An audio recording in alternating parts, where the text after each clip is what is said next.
도시의 밤은 낮보다 빛납니다.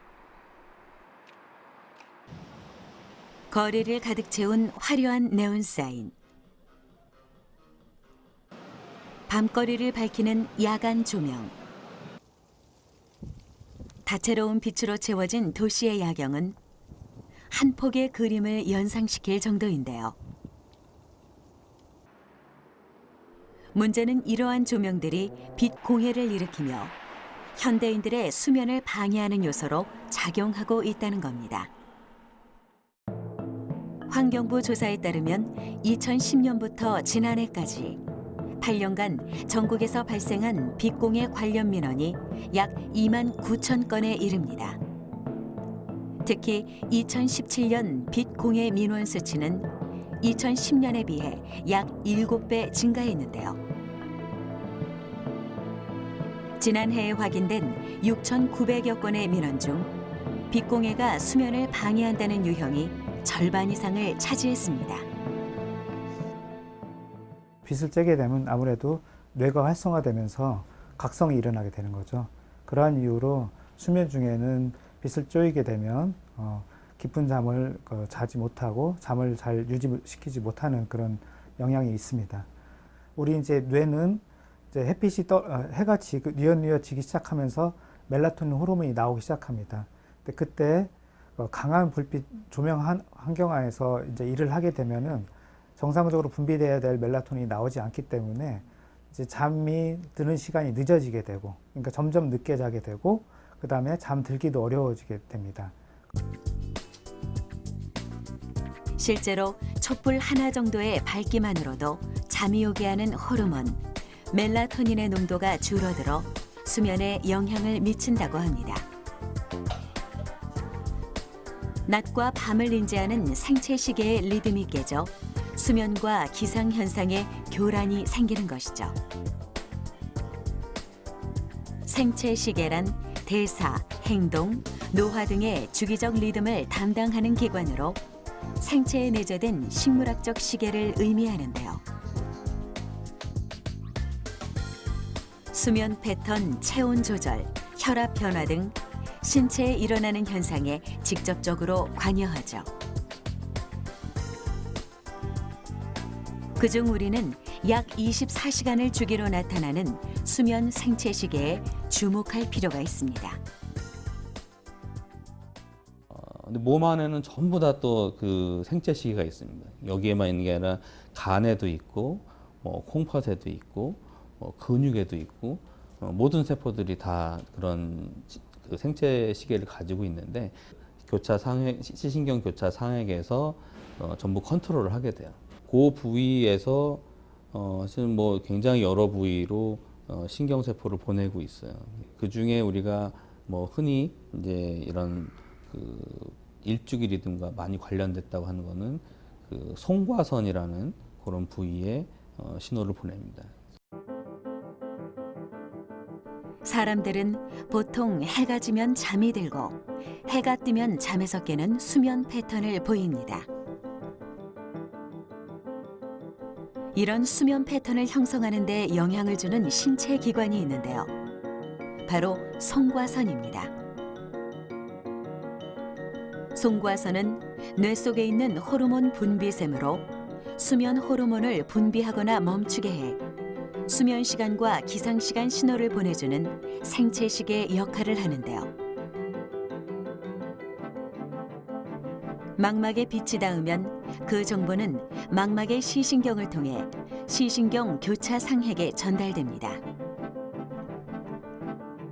이어 시신경 교차 상핵은 빛의 양에 따라 밤낮을 구별하고 송과선은 그 정보를 토대로 해가 지는 밤이면 멜라토닌을 분비해 수면을 유도하는 것입니다.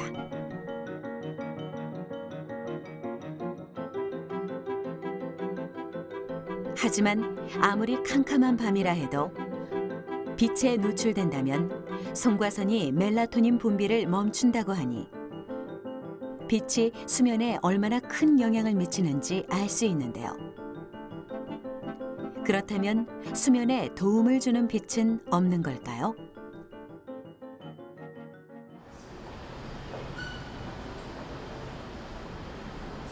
인공 빛을 내는 조명은 낮보다 밝은 밤을 선물하는 대표적 광원인데요.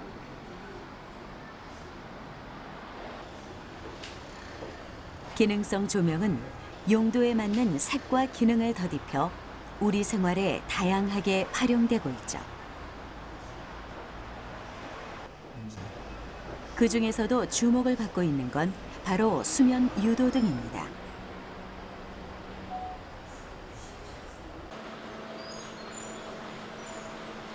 조명의 질을 높이기 위한 연구와 수면 산업 성장이 맞물려 수면 환경에 도움을 주는 조명이 개발되기 시작한 것입니다. 올 한 해 수면 유도등 시장 규모는 약 420억 원에 이를 것으로 예상하고 있죠.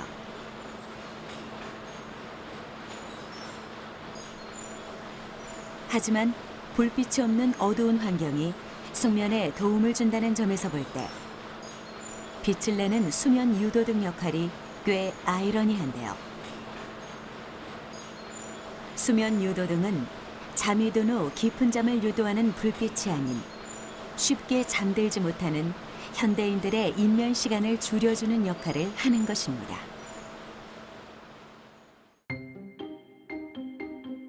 빛은 파장에 따라 다른 색을 보입니다.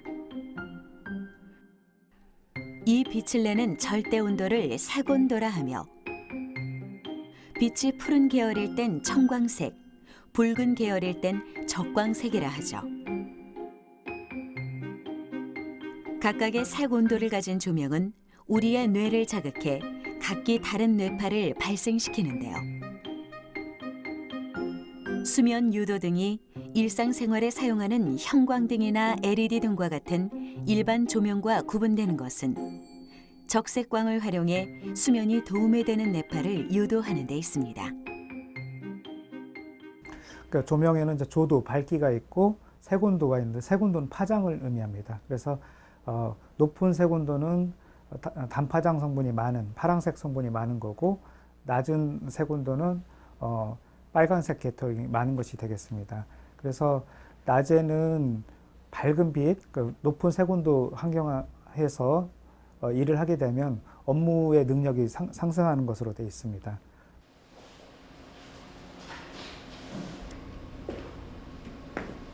색 온도는 광원이 가진 색상을 나타낸 빛 스펙트럼 검사를 통해 확인할 수 있습니다.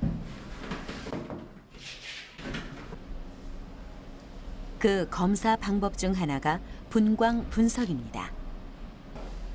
구 안에 있는 광원의 파형을 분석해 하얀색부터 검은색까지 광원이 가지고 있는 색감을 포괄적으로 보여주는 실험.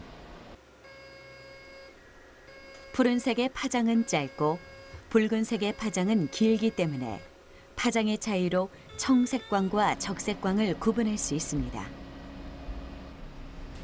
수면 유도등의 빛 스펙트럼을 분석해 봤습니다.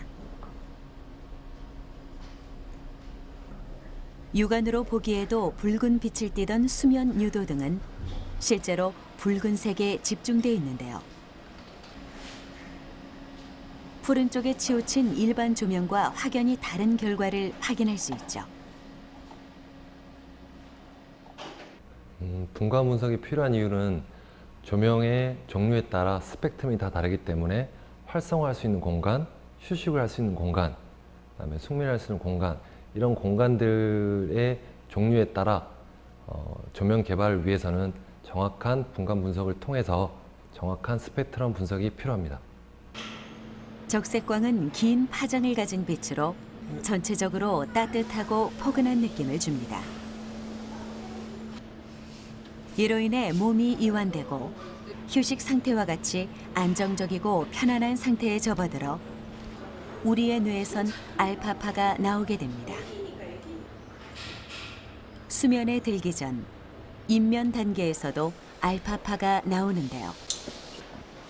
수면 유도등과 같이 적색광을 가진 조명빛에 노출되면 빠르게 입면 단계에 도달할 수 있어 수면 환경 조성에 도움을 받을 수 있죠. 반대로 일상생활에 주로 사용하는 형광등과 같은 광원은 푸른 빛이 강하게 나타나는데요. 청색광은 각성 상태에서 나오는 베타파를 유도해 집중력 향상에 도움이 되지만 수면에는 치명적입니다. 형광등 이외에 대표적인 청색광은 TV, 스마트폰 화면이 있는데요. 망막에는 청색광과 같은 단파장에 민감한 세포가 있어 멜라토닌 생성을 억제하기 때문에 수면 전 TV 시청, 스마트폰 등의 기기 이용을 최소화해야 합니다. 이 수면에 관련되는 가장 큰 그 조명의 빛이 400나노미터 부분의 청색광입니다. 이 청색광 부분은 우리가 깨어 있을 때 뇌를 각성시키고 활성화시키는 그런 작용을 하지만은 우리가 수면을 취할 때는 역시 또 뇌를 완화시키는 그런 게 필요한데 이 청색의 빛을 계속 보게 되면은 뇌가 계속 활성화되기 때문에 수면에 방해되는 요소가 됩니다. 그렇기 때문에 우리 생체 주기 리듬에서 일정한 시간 이후에는 반드시 청색광을 제어하는 조명을 할 필요가 있습니다. 색 온도에 따라 고유한 특징이 있는 광원들은 수면에 도움을 주기도 하고 방해를 하기도 합니다. 하지만 수면을 방해하는 조명이라 할지라도 그 특성에 맞는 장점을 가지고 있는데요.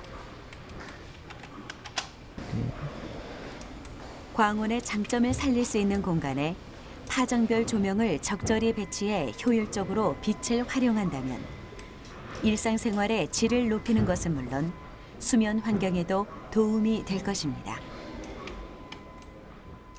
학교 같은 경우는 학생들의 눈 보호, 학습 능률 향상 이런 걸 위해서 집중력을 향상시키는 청백색의 밝은 조명으로 해야 되고 사무 공간 같은 경우는 업무 효율 증대를 위해서 조도도 높아야 되고 또 전체적인 공간 내의 조도 분포도 골아야 되고 이런 특징이 있는 반면에 주택 같은 경우는 휴식을 위주로 하기 때문에 주로 아늑한 분위기의 조명, 그래서 적색 계통의 아주 온화한 빛과 조도도 약간 낮은 그런 조명이 필요한 거죠.